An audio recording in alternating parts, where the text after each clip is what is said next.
Hey, ladies and gentlemen, welcome back to another episode of J1Q, that podcast that is brought to you with love, right? And is dedicated to inspiring, educating, and bringing you resources that could help in different ways.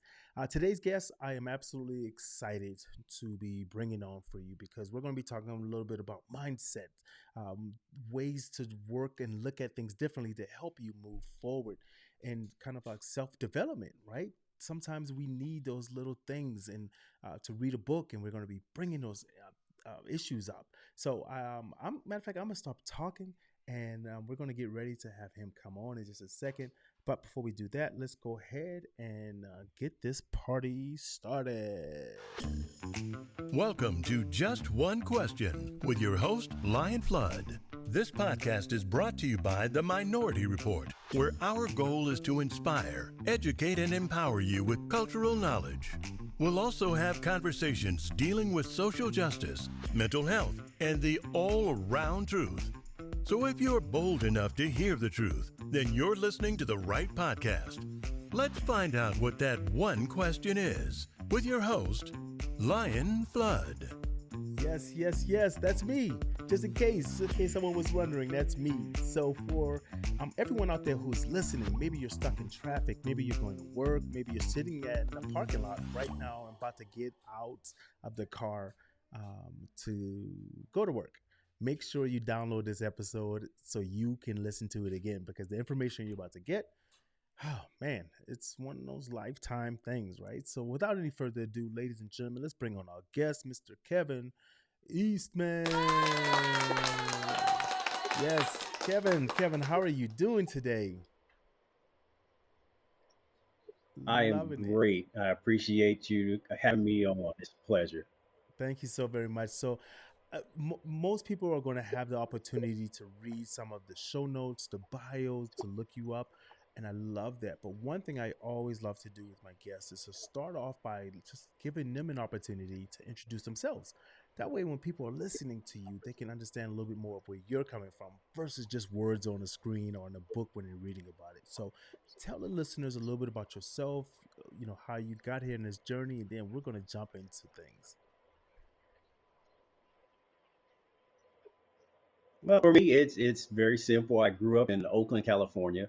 Um, a retired Air Force veteran. I spent 24 years in the Air Force on active duty before I decided to retire. Since then, I've been writing a book. I published a book on self development. A husband, father, grandfather of one, a second one on the way, I do believe. Uh, and pretty much you see what you get, you get what you get with me. What you see is what you get. So I'm all about helping people achieve their goals, and if I can help them along that journey, it's a wonderful thing.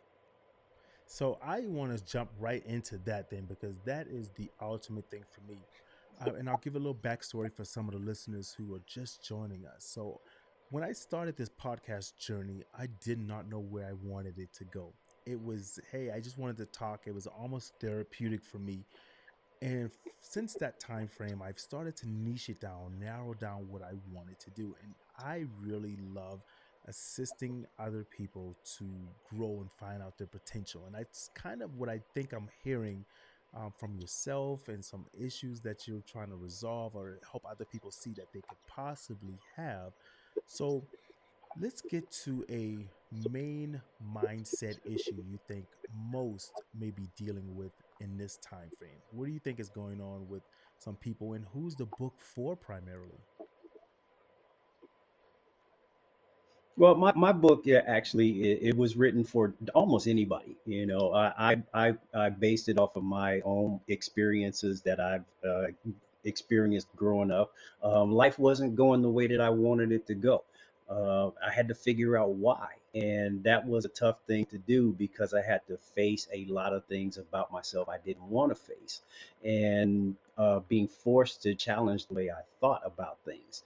And I had some wonderful mentors in and out of the military that were able to pull me aside and let me know, hey, I hear what you're saying.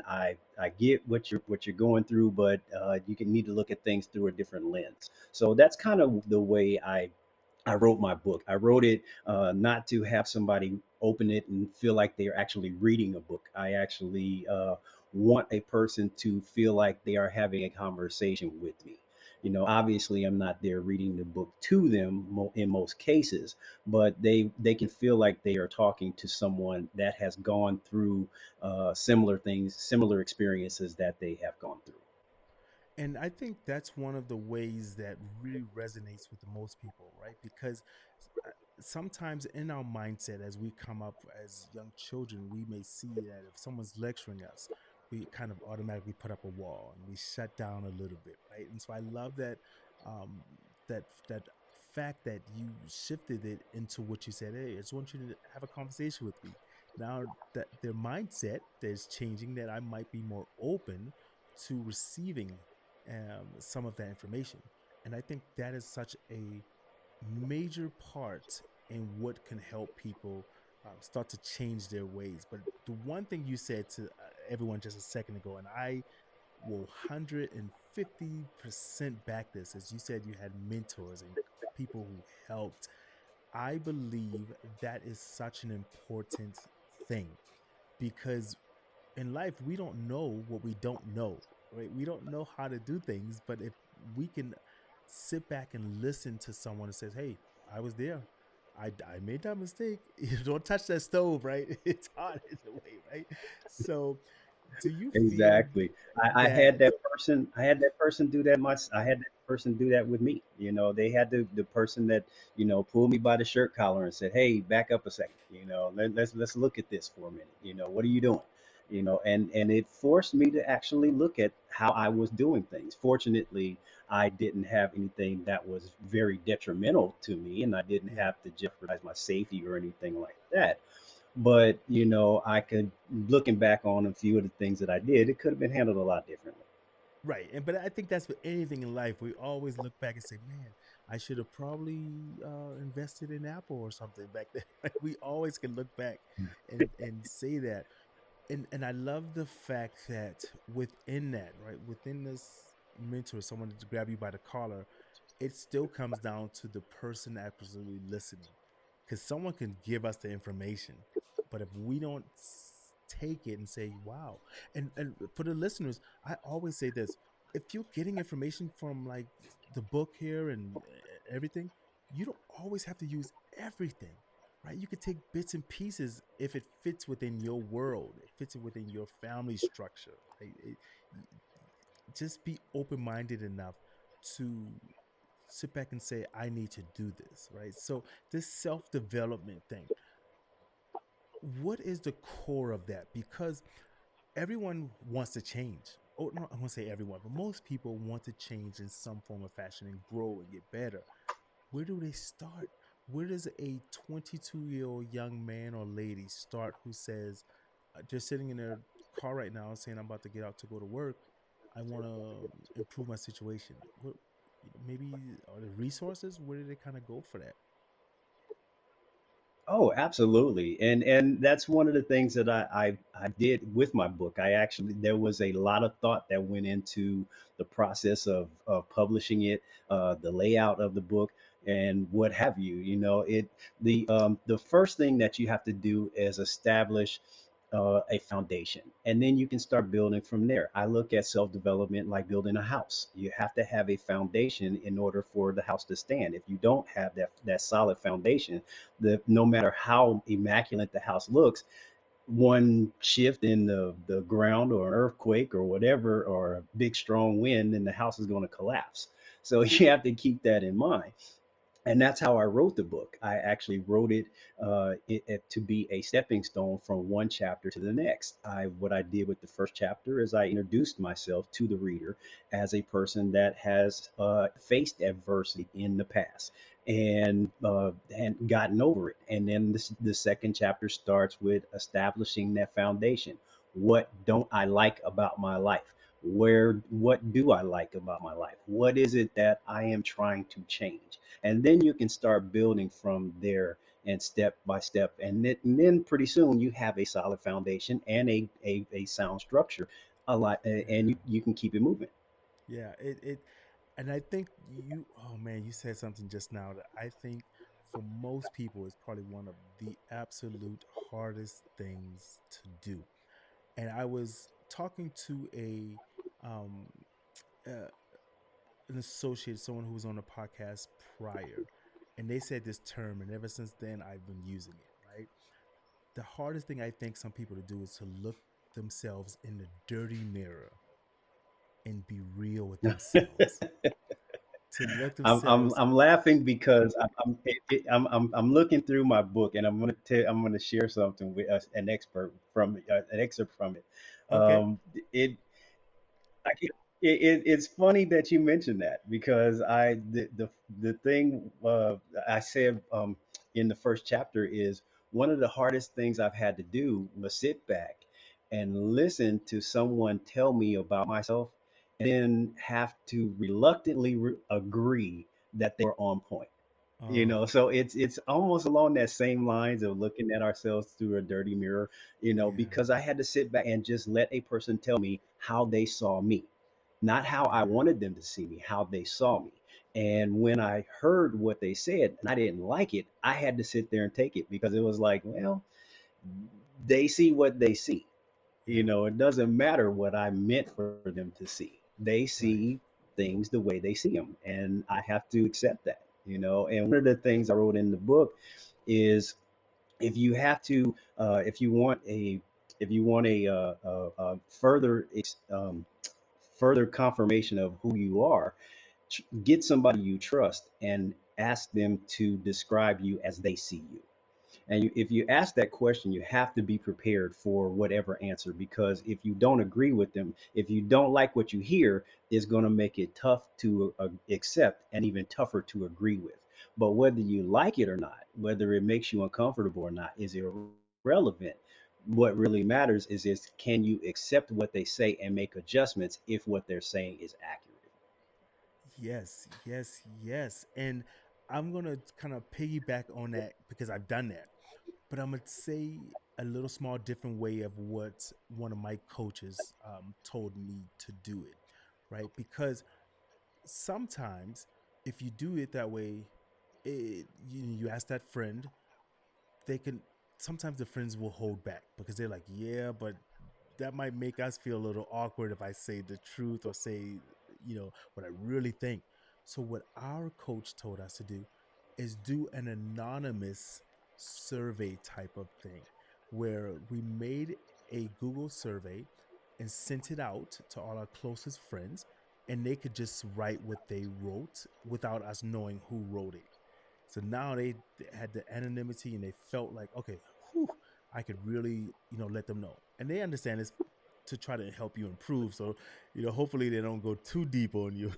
But if you are truly working to change some of your items and things in your world, like you said, you've got to be real.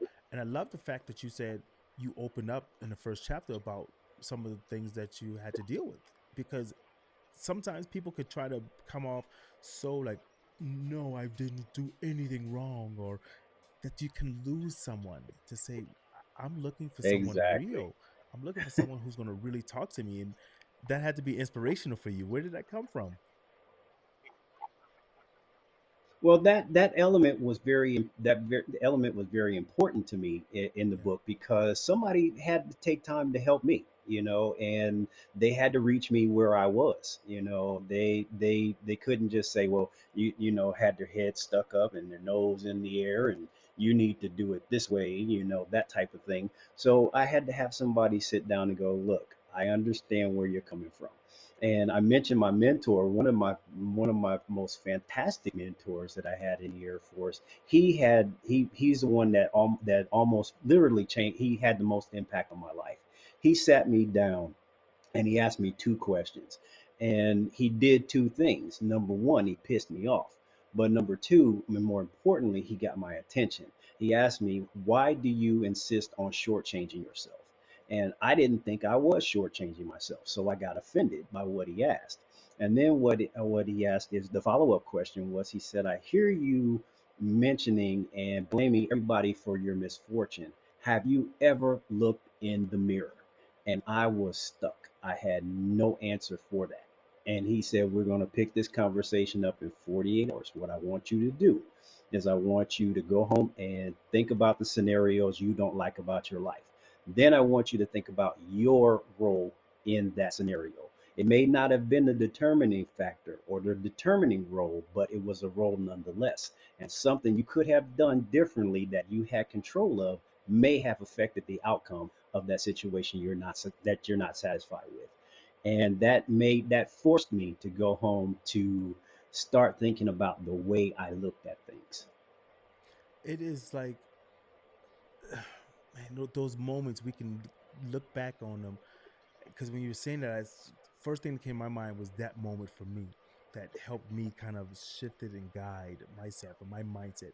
But I didn't even know it was that moment at the time. I was um, 20 something, and of course, at that age, yes, I can go do whatever I want. I got so much money. I can do, faking the funk, as they call it. And I remember, um, and she wasn't a mentor to me at the time. And it was a lady who said this to me. And as a young 20 something year old man, it hit me in the gut.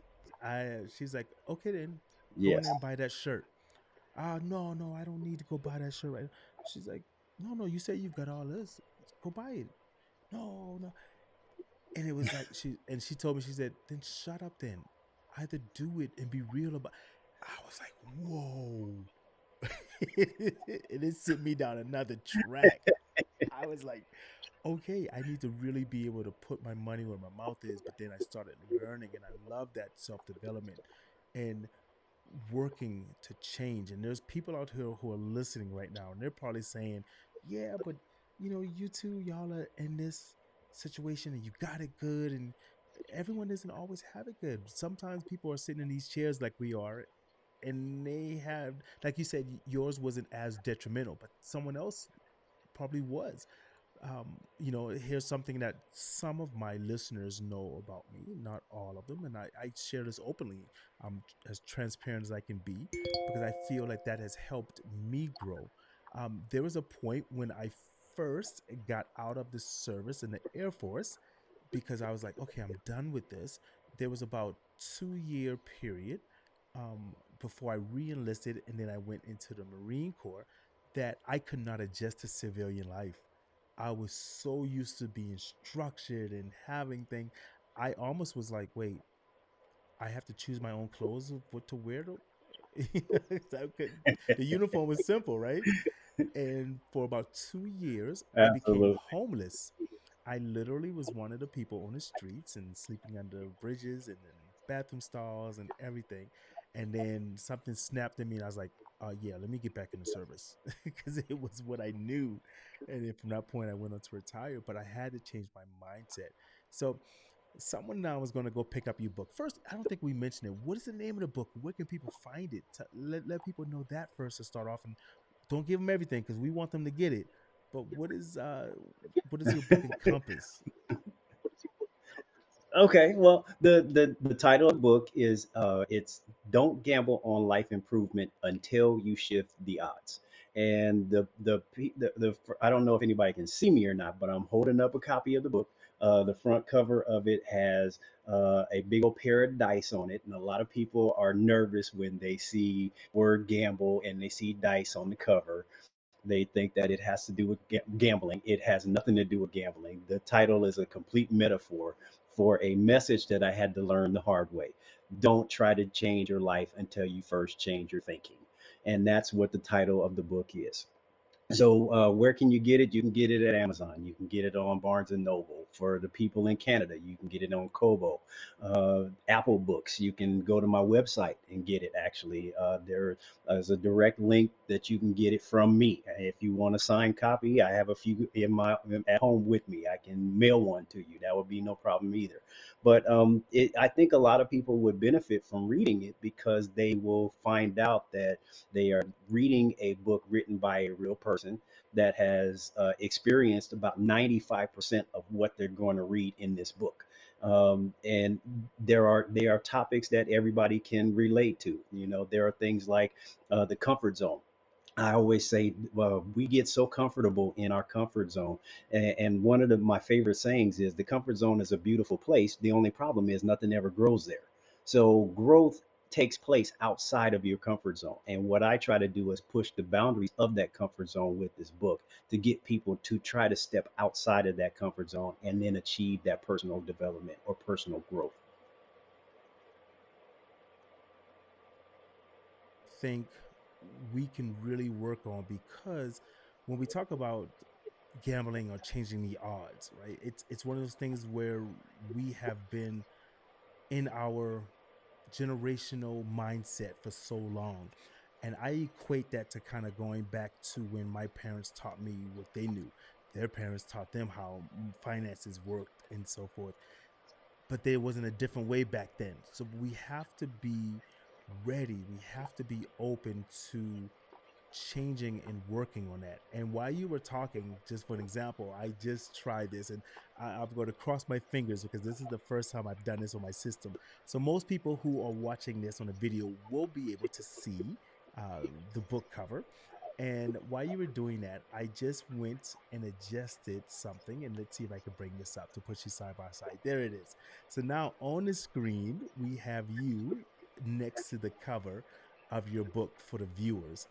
For the listeners, you're going, like he said, I'll put a picture in the show notes so you'll be able to see this. But don't gamble on life improvements until you shift the odds. Simple strategies for overcoming life's obstacles. And that's one of the things.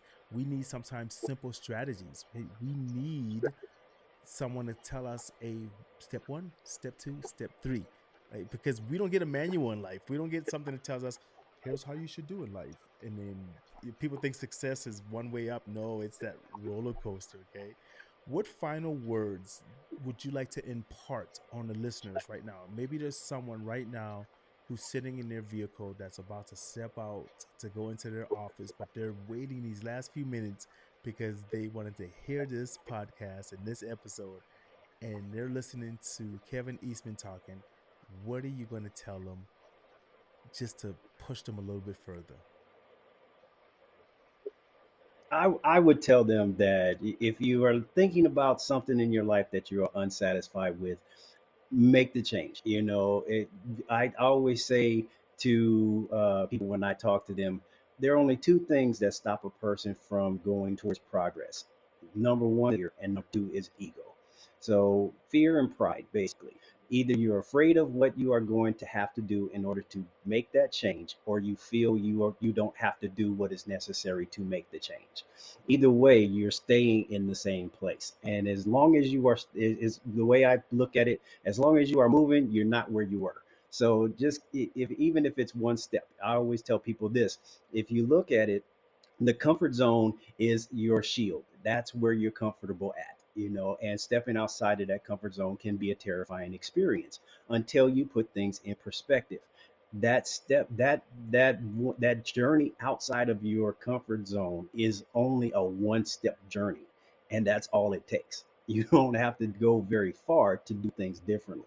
And I mention that stuff in the book. I take people down a road that, and I sat back and thought about the things that I talk about a lot before I wrote it. And once you read it, you will see, okay, this dude really sat back and thought about this stuff before he sat down and thought of it, before he wrote it.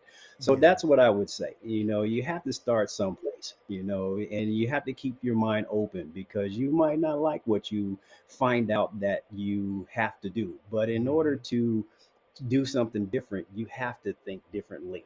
And Yeah. one of the final things I would say is what you've done and the way you've done them has gotten you to where you are. The only question you have to answer is, do you like where you are? If you do, then continue doing what you're doing. But if you don't, you only have the alternative of doing something different because you already have the results of doing what you do because it's gotten you to where you are. I, I I was running just now trying to catch my breath. It got away from me a little bit because I'm hearing the dimes and the gems being dropped, and it is absolutely true. Ego, oh my goodness, it is such a powerful thing at times, and it's something that can hold us back so much. Ladies, gentlemen, you're listening to this. That ego, oh let it go a little bit, right? Like you said, if you're in a position where you like, then you're good. And if you're not, change something. Take one step. Maybe that one step is you going to bed an hour earlier. It could be. Maybe that one step is you watching TV an hour less or just something. Maybe reading a positive book, listening to a positive podcast. I never knew about this until I really changed that mindset. When I'm driving to work or driving somewhere, I don't have the radio on hardly any longer because I just hear the same songs. Those songs aren't helping me to progress to where maybe I want to go. I listen to podcasts. I listen to people who talk about positive things, and I've learned my day changed because 20, 30 minutes I'm going to work, I'm hearing nothing but positivity. And then something clicks in me like, oh, wow, let me try that when I get home. Let me go to that website and look at that book. Oh, wow. Thank you so much. Where can people find you? I know you mentioned it, but let's spell out the website again and whatnot. And we're going to put the links in there for everyone to see. But someone who's listening, maybe they've got their phone, they want to type it in right now. Where can they find you? And just, man, I love it. Where can they find you? Oh, absolutely. I have a website. It's www.kevineastman.com. And there, I have to put the middle initial in there because a lot of people don't realize this, but the creator of the Teenage Mutant Ninja Turtles is also named Kevin Eastman, and that's not me. So I have to make sure to put the E in there. So Kevin E. Eastman is the website. I am on Facebook, author Kevin E. Eastman. I'm on Instagram. I'm on Twitter. You can find me as well, Kevin E. Eastman. Um, I love hearing from people. I like hearing stories of overcoming adversity, especially if they've read my book. I love getting those messages. Hey, you said this in chapter so and so, and it helped me make a positive change in my life. That is satisfying to me. I wrote the book obviously to make some money, of course, but more importantly, I wrote it to positively impact some lives because somebody took the time to help me, and I'm trying to fulfill that charge of stewardship that we read about in the book of Exodus. I know a lot of people may not be religious, but stewardship is big in my book. It's to help the world become better while we're here and leave it in a better place when we're no longer here. So I take that to heart to help people Yeah. as much as I can. Wow, this has been so enlightening, and I appreciate that. And I'm going to leave it there, and we're about to go ahead and wrap things up. And I'm about to go.